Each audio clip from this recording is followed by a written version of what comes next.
আসসালামু আলাইকুম গাইস, কেমন আছেন? আশা করি ভালো আছেন। তো আজকে একটি চাকরির খোঁজে বাসা থেকে বের হয়েছি। তো দেখা গেছে চাকরিটা হয় নাই। তো এখন যে বাসায় যাব, মানে যেই পথ দিয়ে আসছিলাম মোটামুটি কিছু লোক দেখছে ফাইল হাতে, এই ফাইল হাতে ছিল।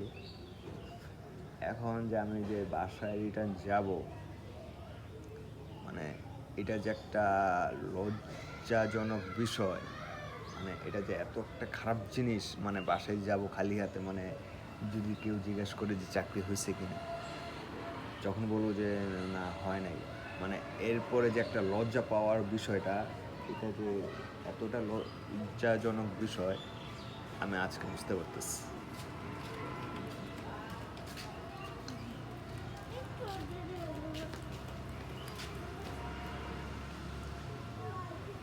তার জন্য স্কুলে বারান্দায় বসে আছি,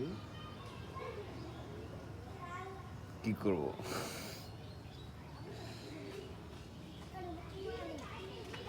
বলার কিচ্ছু নেই।